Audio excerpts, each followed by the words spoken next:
Welcome back everyone, আমি Saptaparni from বায়োলাইভ। আশা করি তোমরা সবাই খুব ভালো আছো। তো অ্যাজ ইউ অল নো, আমরা এবিটি এর এবছরের মাধ্যমিকের টেস্ট পেপার তোমাদের সলভ করাচ্ছি, আর সেখানকার লাইফ সায়েন্সের সমস্ত কোয়েশ্চেন সেটের 1 মার্কের কোয়েশ্চেনগুলো তোমাদেরকে ইন ডিটেলস উইথ ব্যাখ্যা আমরা সলভ করে দিয়েছি। এর আগে আমরা অলরেডি দুটো ভিডিও এনেছি, এটা আমাদের থার্ড ভিডিও। আজ আমরা সলভ করতে চলেছি পেজ নাম্বার 140-তে যতগুলো 1 মার্কের কোয়েশ্চেন রয়েছে। এরপরে আমরা 2 মার্কসের কোয়েশ্চেনও সলভ করবো। তো সমস্ত ভিডিও পেতে হলে অবশ্যই চ্যানেলটাকে সাবস্ক্রাইব করে রাখতে ভুলো না। তো দেখো, ফার্স্ট কোয়েশ্চেন কি বলছে যে সূর্য শিশির নামক পতঙ্গভুক উদ্ভিদের পাতার কোষিকাগুলি পতঙ্গ দেহের প্রোটিনের সংস্পর্শে আসা মাত্র বেঁকে গিয়ে পতঙ্গকে চেপে ধরে। এটি কোন ধরনের চলন? তো দেখো, এটা হবে হচ্ছে তোমাদের অপশন বি, কেমোনাস্টিক চলন। কারণ এখানে পতঙ্গ দেহে যে প্রোটিন রয়েছে সেই প্রোটিন কেমিক্যালের সংস্পর্শেই কিন্তু ও চলন দেখাচ্ছে। তো এটা কেমোনাস্টিক চলন। নেক্সট কোয়েশ্চেন হচ্ছে উদ্ভিদের ফুল ফোটাতে সাহায্য করে এর মধ্যে কোন হরমোন? অক্সিন, জিবেরেলিন, কাইনিন নাকি ইথিলিন? দেখো, জেনারেলি উদ্ভিদের ফুল ফোটাতে সাহায্য করে হচ্ছে ফ্লোরিজেন হরমোন, বাট এখানে ওটা তো অপশানে নেই। এখানে যেগুলো অপশন আছে তার মধ্যে হবে হচ্ছে জিবেরেলিন, কারণ জিবেরেলিন লং ডে যে প্ল্যান্টগুলো হয় সেগুলোতে কিন্তু ফুল ফোটাতে হেল্প করে। তো correct answer option B. Next বলছে তারারন্ধ্রের সংকোচন প্রসারণ নিয়ন্ত্রণ করে কে? এখানে যে অপশনগুলো আছে তার মধ্যে হবে আইরিস বা কনিনিকা, কিন্তু আমাদের তারারন্ধ্রের সংকোচন প্রসারণ নিয়ন্ত্রণ করে। নেক্সট, সঠিক জোটটি নির্বাচন করতে দিয়েছে। অপশন কি কি আছে দেখো, বায়ুপরাগী পলাশ, না পলাশ তো বায়ুপরাগী নয়, বায়ুপরাগী হচ্ছে ধান গম। জলপরাগী আম, আমও কিন্তু জলপরাগী নয়, জলপরাগী হচ্ছে পাতা শ্যাওলা, ঝাঝি এগুলো। পতঙ্গ পরাগী বলছে সূর্যমুখী, এটা কিন্তু কারেক্ট, পতঙ্গ পরাগী কিন্তু সূর্যমুখী। ওকে, আমি একটা পতঙ্গ পরাগী ফুলের এখানে বলে দিলাম সূর্যমুখী, তোমরা আর একটা কমেন্ট সেকশনে লিখে জানাবে, যারা সঠিক উত্তর দেবে তাদের নাম আমি নেক্সট ভিডিওয়ে ঘোষণা করব। নেক্সট কোয়েশ্চেন দেখো, বলছে মাইটোসিস কোষ বিভাজনে যে দশায় সিস্টার ক্রোম্যাটিডগুলি আলাদা হয়ে যায় সেই দশাটার নাম কি? সবাই তোমরা জানো, অ্যানাফেজ দশা। নেক্সট বলছে দেখো, জননাঙ্গ ও জনন গ্রন্থির পরিপূর্ণতা ঘটে মানব পরিস্ফুরণের কোন দশায়? এটার কারেক্ট অ্যান্সার হবে হচ্ছে আমাদের বয়ঃসন্ধি দশায়। Correct answer option B. চলো নেক্সট কোয়েশ্চেনে যাচ্ছি। বলছে থ্যালাসেমিয়া সংক্রান্ত নিচের কোন বক্তব্যটি সঠিক বলতে হবে? থ্যালাসেমিয়া এক ধরনের সেক্স ক্রোমোজোম ঘটিত রোগ, ভুল, কারণ এটা অটোজোমাল রোগ, 11 এবং 16 নম্বর অটোজোম দিয়ে হয়। নেক্সট বলছে থ্যালাসেমিয়া রোগে হিমোগ্লোবিন বেশি পরিমাণে তৈরি হয়, ভুল, কারণ কম তৈরি হয়। থ্যালাসেমিয়া এক প্রকারের অটোজোম বাহিত রোগ, তাহলে এখানে কারেক্ট হবে হচ্ছে অপশন সি। ওকে, নেক্সট কোয়েশ্চেনে যাচ্ছি। দেখো, মেন্ডেলের এক সংকর জনন পরীক্ষায় একটি বিশুদ্ধ লম্বা মটর গাছের সাথে একটি বিশুদ্ধ বেটে মটর গাছের যদি ক্রস করানো হয় এক সংকর জননে, তাহলে F2 জনুতে প্রাপ্ত সংকর লম্বা মটর গাছের সংখ্যা কত হবে? তাহলে দেখো, ক্রসটা আমরা করি। তোমাকে বলেছে একটা বিশুদ্ধ লম্বা মানে ক্যাপিটাল টি এর সাথে একটা বিশুদ্ধ বেটে মানে স্মল টি এর ক্রস করানো হবে, এটা হচ্ছে প্যারেন্টাল জেনারেশন। তাহলে F1 জেনারেশনে তুমি কি পাবে? সবই হবে ক্যাপিটাল টি স্মল টি। এবার এই ক্যাপিটাল টি স্মল টি এর সাথে আবার ক্যাপিটাল টি স্মল টি যদি আমি ক্রস করাই, তাহলে আমি F2 জেনারেশনে কি পাবো?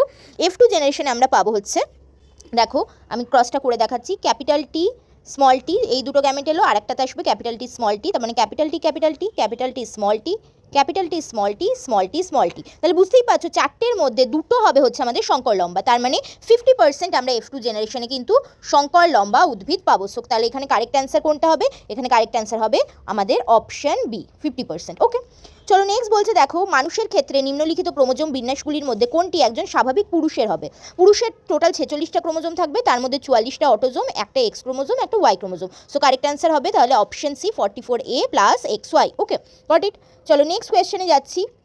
দেখো নেক্সট কোয়েশ্চেন কি বলছে, মাতৃদুগ্ধ নিঃসরণে সাহায্য করে কোন hormone? LTH, STH, ACTH, PTH। দেখো এই কোয়েশ্চেনটা কিন্তু ভুল আছে। মাতৃদুগ্ধ তৈরি করতে হেল্প করে হচ্ছে প্রোল্যাকটিন বা LTH হরমোন, আর সেটাকে নিঃসরণ বা ইজেকশন করতে হেল্প করে হচ্ছে অক্সিটোসিন। তো কোনো একটা অপশানে কিন্তু অক্সিটোসিন থাকা উচিত ছিল, বাট যেহেতু নেই তো আমরা এখানে কিন্তু LTHকেই কারেক্ট লিখতে হবে আমাদের, বাট LTH নয়, অ্যান্সার হওয়া উচিত হচ্ছে অক্সিটোসিন। Okay, got it. চলো নেক্সট বলছে নিচের কোন জোটটি সঠিক নয় বলতে হবে তোমাদেরকে। কি কি আছে দেখো, আলু বুলবিল, পত্রমুকুল পাথরকুচি, অফসেট কচুরিপানা এবং আলুর স্ফীতকন্দ। দেখো এখানে ভুল হবে হচ্ছে অপশান এ, কারণ বুলবিল দেখা যায় চুপড়ি আলুতে, আর আলুতে দেখা যায় টিউবার বা স্ফীতকন্দ। তো এখানে তাহলে ভুল হবে হচ্ছে অপশান এ, এটা হতো চুপড়ি আলু। নেক্সট বলছে দেখো, কোন প্রকার দূষণে ইউট্রোফিকেশন হয়? তো জল দূষণের ফলে কিন্তু ইউট্রোফিকেশন হয়ে থাকে। সো এখানে কারেক্ট অ্যান্সার তাহলে হচ্ছে অপশন বি। ওকে, নেক্সট, সর্পগন্ধা গাছের বিপন্নতার কারণ কি? দেখো সর্পগন্ধা গাছ থেকে যেহেতু রেসারপিন পাওয়া যায়, যেটা আমাদের রক্তচাপ কমাতে সাহায্য করে, ঠিক আছে, ওষুধ বানানো যেতে পারে, তাই এটার মানে অতি ব্যবহারের ফলে কিন্তু এর সংখ্যা কমে যাচ্ছে। তাহলে এখানে কারেক্ট অ্যান্সার হবে অপশন সি। নেক্সট বলছে JFM বা জয়েন্ট ফরেস্ট ম্যানেজমেন্টের অধীনে প্রথম কোন প্রকল্পটি পশ্চিমবঙ্গের কোন জেলায় শুরু হয়েছিল? দেখো আড়াবাড়ি অরণ্যের যে প্রকল্প সেটা পশ্চিম মেদিনীপুরে শুরু হয়েছিল। সো কারেক্ট অ্যান্সার হবে অপশন ডি। নেক্সট কোয়েশ্চেন বলছে দেখো, একটি নাইট্রোজেন স্থিতিকারী স্বাধীনজীবী ব্যাকটেরিয়া বা স্বাধীনজীবী জীবের নাম বলতে বলেছে। এখানে অপশন 4টে আছে, তার মধ্যে কারেক্ট অ্যান্সার হবে option A, Clostridium. Okay, Thiobacillus, দেখো থায়োব্যাসিলাস হচ্ছে ডিনাইট্রিফিকেশনের জন্য দায়ী, থায়োব্যাসিলাস ডিনাইট্রিফিকেন্স। রাইজোবিয়াম হচ্ছে তোমাদের মিথোজীবী ব্যাকটেরিয়া, যেটা নাইট্রোজেন ফিক্সেশন করে, আর নাইট্রোব্যাক্টের হচ্ছে নাইট্রিফাইং ব্যাকটেরিয়া, ওকে, নাইট্রিফিকেশন করে। তো এখানে তাহলে কারেক্ট অ্যান্সার হবে হচ্ছে আমাদের অপশন এ। নেক্সট যাচ্ছি, দেখো তোমাদেরকে বলেছে শূন্যস্থান পূরণ করতে হবে, ওকে। তো চলো দেখে নিই। দেখো প্রথমেই বলছে অক্ষিগোলকের ড্যাশ বিচ্ছুরিত আলোক রশ্মিকে শোষণ করে, এটা হবে কোরয়েড, ঠিক আছে, একদম পিছনে যে কালো রঙের কোরয়েড থাকে সেটা। নেক্সট বলছে পরাগনালীতে পুং গ্যামেটের সংখ্যা কত। দেখো পরাগনালীতে পুং গ্যামেট থাকে দুটি, যার মধ্যে একটি গিয়ে নিষিক্ত করে ডিম্বাণুকে, আর একটা যায় হচ্ছে নির্ণীত নিউক্লিয়াসের সাথে মিলিত হয়ে শস্য নিউক্লিয়াস বা এন্ডোস্পার্ম গঠন করে। নেক্সট বলছে মটর গাছে কোনো একটি ফিনোটাইপ ভিন্ন ভিন্ন ড্যাশের বহিঃপ্রকাশ হতে পারে, ভিন্ন ভিন্ন জিনোটাইপের বহিঃপ্রকাশ হতে পারে, ঠিক আছে। কারণ দেখো ক্যাপিটাল টি যেমন লম্বা গাছকে দেখায়, তেমন ক্যাপিটাল টি স্মল টিও কিন্তু লম্বা গাছকে দেখায়, যদিও এটা বিশুদ্ধ এটা সংকর, বাট দুজনেই কিন্তু লম্বা গাছকেই শো করে। তো তাহলে ডিফারেন্ট জিনোটাইপ কিন্তু সেম ফিনোটাইপ অর্থাৎ লম্বাকে শো করছে এখানে, ঠিক আছে, বুঝতে পেরেছো। চলো নেক্সট কোয়েশ্চেনে যাব। পায়রার ড্যাশ পায়রাকে অধিকতর প্লবতা প্রদান করে, এটা হবে বায়ুথলি, ঠিক আছে। পায়রার বডিতে যে বায়ুথলিগুলো থাকে সেটাই কিন্তু পায়রার বডিকে হালকা করে এবং উঠতে সাহায্য করে। নেক্সট বলছে দেখো অম্লবৃষ্টি হলো ড্যাশের ফলাফল, এটা হচ্ছে বায়ু দূষণের ফলাফল। কোন কোন গ্যাস দ্বারা বায়ু দূষিত হলে অম্লবৃষ্টি হতে পারে, সালফিউরিক অ্যাসিড এবং নাইট্রিক অ্যাসিড তৈরি হতে পারে, সেটা কিন্তু তোমরা আমাকে কমেন্ট সেকশনে লিখে জানাবে। নেক্সট বলছে দেখো পশ্চিমবঙ্গের লথিয়ান দ্বীপ অভয়ারণ্যে ড্যাশ সংরক্ষণ প্রকল্প গড়ে উঠেছে। লথিয়ান হচ্ছে সুন্দরবনে এবং এখানে কিন্তু কুমির সংরক্ষণের প্রকল্প গড়ে উঠেছে, ওকে, গট ইট। চলো নেক্সট সত্য মিথ্যা বলতে হবে তোমাদেরকে। প্রথম কোয়েশ্চেন বলছে স্নায়ুকোষের নিউরিলেমা স্থানে স্থানে বিচ্ছিন্ন হয়ে র্যানভিয়ার পর্ব গঠিত হয়, এটা কিন্তু ভুল, ঠিক আছে, এটা কিন্তু ঠিক নয়, এটা ভুল। কারণ নিউরিলেমা নয়, মায়েলিন শীথ কিন্তু স্থানে স্থানে বিচ্ছিন্ন হয়ে র্যানভিয়ার পর্ব গঠন করে। তোমাদের এটা নিয়ে একটা কনফিউশন থাকতে পারে। দেখো কি হয়, আমাদের যদি এইটা হয় ধরো এর আমাদের নিউরনের কোষ দেহ এবং এটা যদি অ্যাকশন হয়, ঠিক আছে, তাহলে আমরা দেখতে পাই অ্যাকশনের চারিদিকে এরকমভাবে তো যে সোয়ান কোষগুলো থাকে তারাই কি করে, যে সোয়ান কোষ রয়েছে এগুলো ধরো সোয়ান কোষের নিউক্লিয়াস, এই সোয়ান কোষে কিন্তু বারবার প্যাচ খেয়ে মাইলিন শীট তৈরি করে, যেটা আমাদের অ্যাকশনকে ইনসুলেশন দিয়ে রাখে। এবার এই সোয়ান কোষেরই একদম বাইরের দিকের যে লেয়ারটা, মানে এই লেয়ারটা, সেইটাকে আমরা বলি হচ্ছে নিউরিলেম্মা। এই নিউরিলেম্মা কিন্তু নোড অফ র্যানভিয়ারে কন্টিনিউয়াস থাকে, দুটো যে আমাদের পাশাপাশি অবস্থিত সোয়ান কোষ তাদের যে নিউরিলেম্মা সেটা কিন্তু নোড অফ র্যানভিয়ারে কন্টিনিউয়াস থাকে, বাট তাদের তৈরি মাইলিন শীথ কিন্তু ডিসকন্টিনিউয়াস হয়ে যায়। তাই মাইলিন শীথের অবস্থানের অ্যাবসেন্সে কিন্তু নোড অফ র্যানভিয়ার তৈরি হয়, বাট নোড অফ র্যানভিয়ারে কিন্তু একদম উপরের যে নিউরিলেম্মা লেয়ার সেটা উপস্থিত থাকে, ওকে, বুঝতে পেরেছো। তাহলে এটা কিন্তু এখানে ভুল হবে বা মিথ্যা হবে। চলো নেক্সট কোয়েশ্চেনে যাবো। যে উদ্ভিদ কোষের মাইটোসিস বিভাজনের সময় সেন্ট্রিওল থেকে বেমতন্তু গঠিত হয়, এটাও কিন্তু ভুল। কারণ দেখো উদ্ভিদ কোষে সেন্ট্রোজোম থাকে না, তো সেন্ট্রিওল তো থাকবেই না। উদ্ভিদ কোষেও বেমতন্তু গঠিত হয়, বাট সেটা ডাইরেক্টলি মাইক্রোটিউবিউল থেকে গঠিত হয়, ওকে। আর সেন্ট্রিওল থেকে মাইক্রোটিউবিউল হয়ে বেমতন্তু গঠন করে হচ্ছে প্রাণীকোষ। নেক্সট বলছে দেখো হিমোফিলিয়া এক্স ক্রোমোজোম বাহিত একটি প্রচ্ছন্ন জিনঘটিত রোগ যা বংশানুক্রমিকভাবে সঞ্চারিত হয়, একদম কারেক্ট এটা। নেক্সট বলছে পূর্ণাঙ্গ প্রাণীরা যত ঘনিষ্ঠ সম্পর্কযুক্ত হবে তাদের ভ্রূণের মধ্যে সাদৃশ্য তত বেশি হবে, একদম সঠিক। বিজ্ঞানী হেকেলের যে সূত্র রয়েছে আমাদের অন্টোজেনি রিপিটস ফাইলোজেনি, ব্যক্তিজনী জীবজনী পুনরাবৃত্তি করে, ওই সূত্র অনুযায়ী কিন্তু এটা একদম কারেক্ট।